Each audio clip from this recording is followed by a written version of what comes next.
Hello and welcome back to Just Callum. Bit of a different one today. Obviously, I've been doing the van build.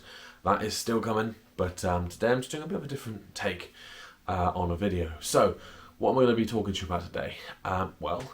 Today is backpacks. Now, probably one of the most important things you will have when you go camping or wild camping. A backpack obviously contains all of your stuff.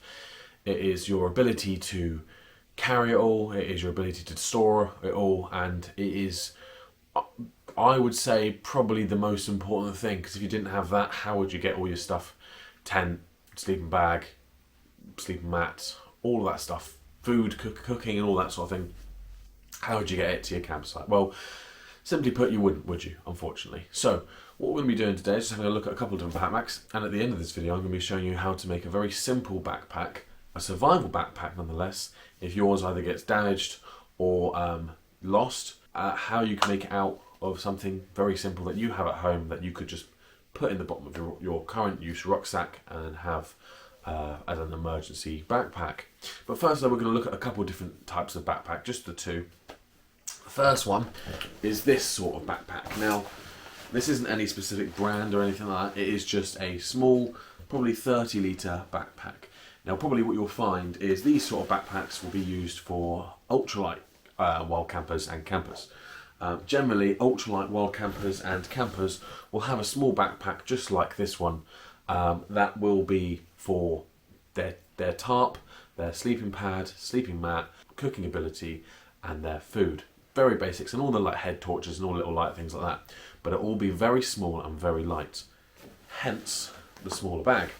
Now, this has a couple of different pockets, and also, fortunately enough, has a waterproof lining on the underside as well. But this isn't a practical pack for someone who's going wild camping for more than one day. Realistically, you're going to be using this as an overnighter, or maybe 2 days at a push. You'll need lots of ultralight things to realistically use this bag with this small size to the fullest. So this is the first kind of type bag that you can have. I'd say a day pack, I'd say less than 30 litres.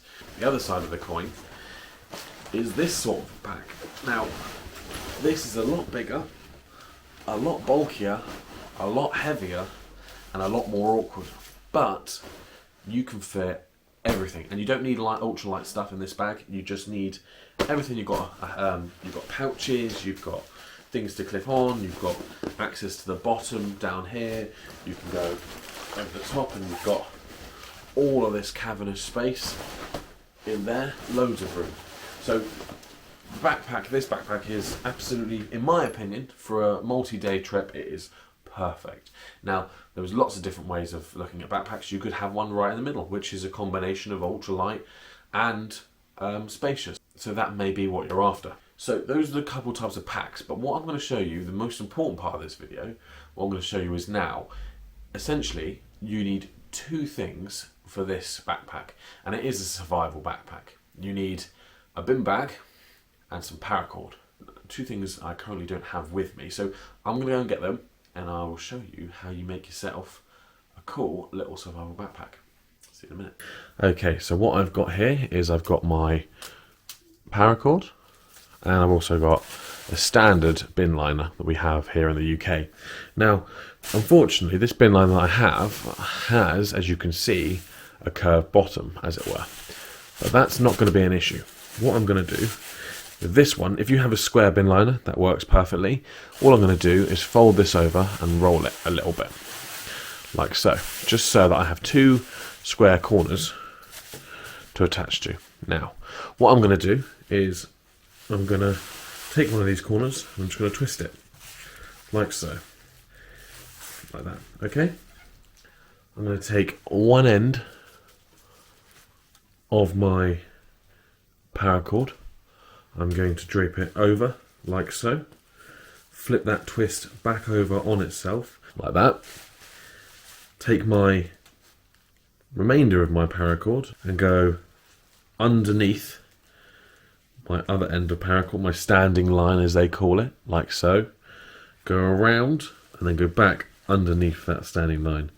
On the second time up, I'm actually going to pass this end of paracord through that loop that I made there, like so. And then I can pull down on my standing line, and that paracord catches and creates what is known as a sheet bend tarp knot. I'm going to do the same on this end, but I'm going to do it with my other end of paracord, just here, like this. Now I know what you're thinking, well, you've just tied your paracord to the bottom of your bag. Well, that doesn't make sense. The trick now is to put your items, whatever you may have. In this case, I'm going to use a cushion, a bright yellow cushion, so everyone can see nice and clearly. I'm going to put my items, in this case the cushion, into my bag, like so. I'm going to bundle the top up, nice and tight. I'm going to tie the top on now, so I'm going to straighten out those bottom two sections, like so, making sure the line is even. The bit that's draped over my thumb, I'm going to pull up nice and evenly and just reach through the hole and grab those two other pieces and pull them towards me, like so.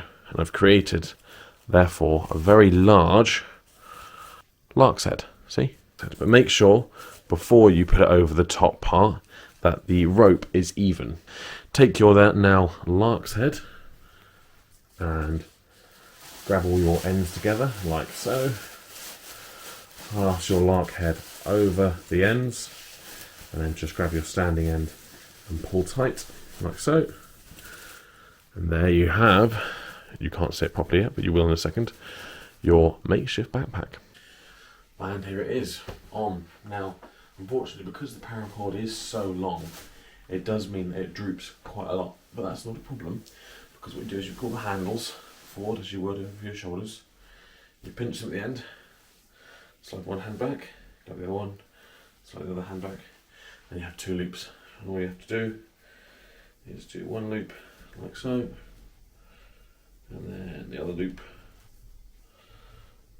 like that. Just a couple of overhand knots. There you have a perfectly good survival backpack. Hopefully this video has been at least somewhat helpful and you've enjoyed it. I'd appreciate if you left me a like as well, that'd be great. Subscribe and ring that notification bell just so you know when I upload. And thank you very much for watching, and I'll catch you on the next one.